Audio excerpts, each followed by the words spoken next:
मंडळी, उद्या रक्षाबंधन आहे। या दिवशी बहीण भावाला राखी बांधते आणि स्वतःच्या संरक्षणाची जबाबदारी भावावर टाकत असते आणि भाऊ सुद्धा मोठ्या प्रमाणे बहिणीला वचन देतो आणि बहिणीच्या रक्षणाची जबाबदारी घेतो।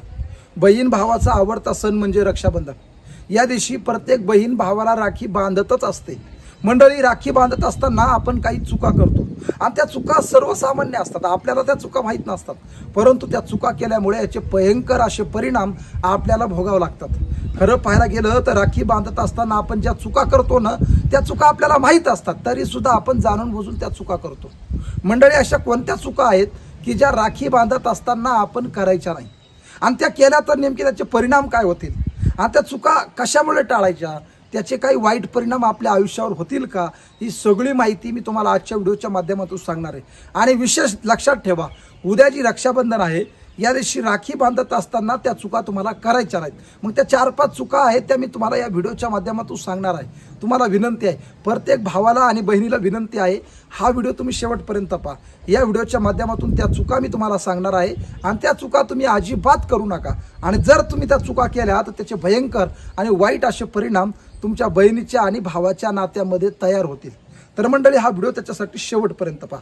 रामकृष्ण हरी मंडळी, मी एकनाथ महाराज भांबळे, नाथ महाराज या यूट्यूब चॅनलमध्ये मी आपलं मनापासून स्वागत करतो। मित्रांनो, रक्षाबंधन हा बहीण भावाच्या नात्यातला आवडता सण आहे, परंतु राखी बांधत असताना आपण काही चुका करत असतो। खरं पाहायला गेलं तर या चुका स्वतः रावणाची बहीण जी शूर्पणखा आहे हिने केल्या होत्या आणि त्याच्यामुळे रावणाची लंका जळाली, रावणाला मरावं लागलं। हे फक्त बहिणीच्या चुकीमुळे झालं। आणि लक्षात ठेवा, राखी बांधत असताना काही चुका आपल्याला टाळायच्या, त्या चुका मी तुम्हाला सांगणार आहे। फक्त व्हिडिओ शेवटपर्यंत पहा आणि तुम्हाला तर माहिती, तुमच्या जीवनातल्या अडीअडचणीवर, तुमच्या जीवनातल्या समस्येवर आपण उत्तरं देण्याचा आणि उपाय सांगण्याचा प्रामाणिक प्रयत्न करत असतो। जर तुम्ही आमच्या यूट्यूब चॅनलला नवीन असाल आणि आमच्या चॅनलला जर तुम्ही सबस्क्राईब केलं नसेल तर आवर्जून आमच्या चॅनलला सबस्क्राईब करा। तर मंडळी, जाणून घ्या त्या कोणत्या गोष्टी आहेत की ज्या आपल्याला करायच्या नाही। रक्षाबंधन साजरं करत असताना तुम्हाला सर्वप्रथम माझी विनंती आहे, रक्षाबंधनाचा मुहूर्त तुम्ही लक्षात घ्या। भद्रा काळामध्ये राखी बांधू नका। आज नारळी पौर्णिमेच्या दिवशी भद्रा काळ सुरू होत आहे, रात्री 1:30 वाजता भद्रा काळ संपून जाईल। तर मग रक्षाबंधनाचा योग्य मुहूर्त कोणता आहे? उद्या शनिवारी योग्य मुहूर्त आहे, सकाळी 5:30 वाजल्यापासून दुपारी 1:30 वाजेपर्यंत, या 7.5 तासाच्या आतमध्ये हा मुहूर्त आहे। या काळामध्ये आपण राखी बांधावी। तर कोणत्या चुका करायच्या नाही ते आपण डिटेलमध्ये जाणून घेऊया। पहिली चूक म्हणजे मंडळी, आपल्या भावाला राखी बांधत असताना आपण काळ्या रंगाची राखी बांधायची नाही। कधी कधी काय होतं, फॅशन म्हणून आपण राख्या घेतो आणि बाजारामध्ये विविध प्रकारच्या राख्या आलेल्या आहेत, त्याच्यापैकी आपण काळ्या रंगाची राखी किंवा स्पंजची राखी ती आपण अजिबात घ्यायची नाही। भावाला राखी बांधत असताना योग्य पद्धतीने शुद्ध अशी राखी आपण घ्यायची आहे। तर काळ्या रंगाची राखी बांधायची नाही। आणि दुसरी अत्यंत महत्त्वाची गोष्ट, भावाला राखी बांधत असताना आपण उजव्या हाताने भावाला राखी बांधायची। आपण स्वतः उजव्या हाताने भावाला राखी बांधायची आणि भावाला राखी बांधत असताना भावाच्या उजव्या हाताला बांधायची।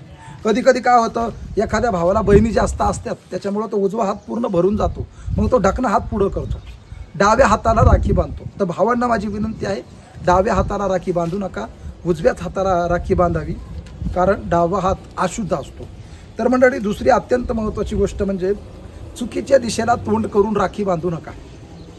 जर तुम्हाला राखी बांधायची असेल तर पूर्वेकडे किंवा उत्तरेकडे आपण तोंड करून राखी बांधावी, दक्षिणेकडे तोंड करून राखी बांधू नका, कारण दक्षिणेकडे यमाचं निवासस्थान असतं आणि यमपुरी असल्यामुळे कधी कधी आपल्या भावाचा अपघाती मृत्यू होऊ शकतो, म्हणून दक्षिणेकडे तोंड करून राखी बांधू नये, ही खबरदारी घ्या। आणि तिसरी महत्त्वाची गोष्ट म्हणजे राखी बांधत असताना आपण राखीला 1 गाठ मारायची नाही तर 3 गाठी मारायच्या। 3 गाठी मारून आपल्याला ती राखी पूर्ण करायची आहे।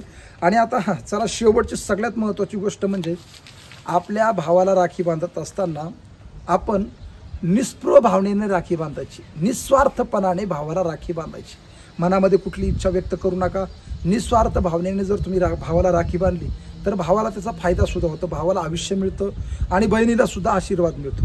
म्हणून अशा अनेक प्रकारच्या गोष्टी आहेत। आणि हा शेवटची सगळ्यात महत्त्वाची गोष्ट, कधी कधी काय होतं, आपल्याकडे एक परंपरा आहे, भावाला ओवाळताना ताटामध्ये सोन्याची वस्तू ठेवत असतो, कधी कधी सोन्याची अंगठी ठेवतो किंवा सोन्याचं काही जे असेल एखादा मणी वगैरे तर तो ठेवत असतो ओवाळताना। तर कृपा करून सोन्याचं ठेवा। कधी कधी काय होतं, आपण बेंटेक्स ठेवतो, तर कृपा करून जर तुमच्याकडे बेंटेक्स नसेल तर चालेल, हरकत नाही, पण सोन्याचा असेल तर ठेवा, नसेल तरी हरकत नाही। मग सोपं तुम्ही तुमचं जे रोजचं ताट असतं पूजेचं त्याप्रमाणे भावाला राखी बांधू शकता। तर या काही चुका आहेत त्या चुका तुम्ही टाळायच्यात आणि या चुका टाळूनच तुम्हाला रक्षाबंधन पूर्ण करायचं आहे। तर मंडळी या चुका सर्वसामान्य आहेत, ह्या चुका तुम्हाला माहीत सुद्धा असतील तरी सुद्धा या चुका तुम्ही अवश्य टाळाव्या आणि रक्षाबंधन आवर्जून साजरं करावं। पुन्हा एकदा बहीण भावांना माझ्याकडून रक्षाबंधनाच्या हार्दिक शुभेच्छा आणि हा व्हिडिओ आवडला असेल तर प्रत्येक भावा बहिणीपर्यंत पाठवा जेणेकरून ही माहिती त्यांना आजच्या आज कळणं खूप गरजेचं आहे। रामकृष्ण हरी।